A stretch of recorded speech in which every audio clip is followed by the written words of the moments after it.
Hello, welcome to Standing Rock Cultural Arts, a nonprofit art and education organization based in downtown Kent. Our mission is to build community through the arts and provide arts access for all.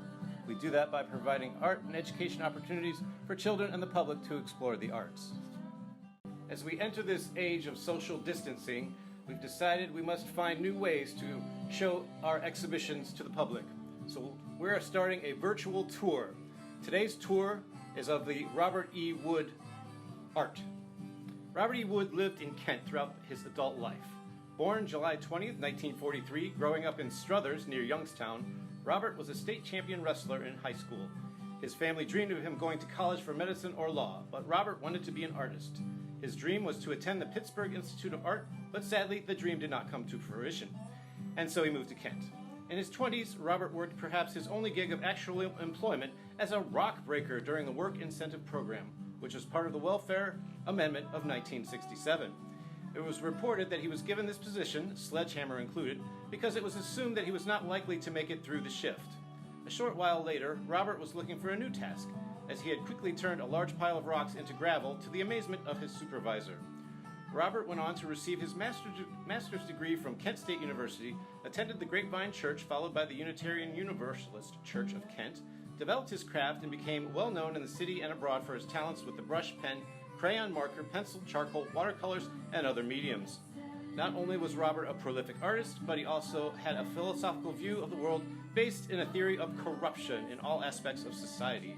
Those lucky enough to have deep intellectual conversations with Robert were not likely to forget the experience.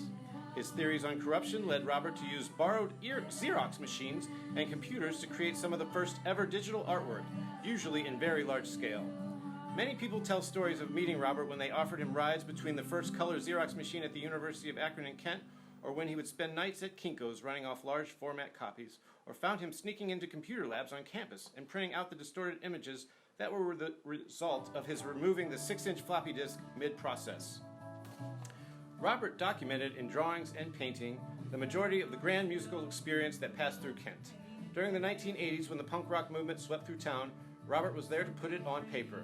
He spent many nights at the clubs in town drawing dancers, musicians, and the general public.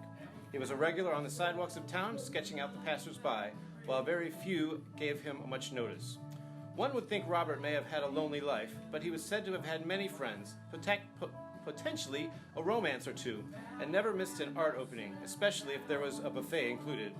Robert passed away unexpectedly on February 5, 2012 at the age of 68 years. There are potentially more individuals who recall Robert for his eccentricities and its manifestations that there are stories of his everyday life. The multiple sides of Robert melded into one amazing artist, folk hero, philosopher, music enthusiast, social activist, member of the Kent community, and friend. Not only was Robert deeply entrenched in the city of Kent, but he is one of the golden threads in the tapestry of this city. It would be a tragedy for his life to go undocumented and unrealized for what it was. The art scene is one of the undeniable foundations of this great city. Robert was a very robust part of the art scene. Through documenting his life, works, and thoughts, we intend to increase the awareness of the art scene as a whole.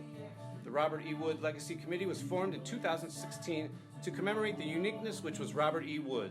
The purpose of the committee is to document, archive, and remember Robert with the hope of eventually establishing a permanent gallery in which to display a portion of the voluminous art collection he left behind. To join us, please attend any of our events or speak to anyone at the Standing Rock Cultural Arts Center or the F.J. Kluth Art Gallery in Kent.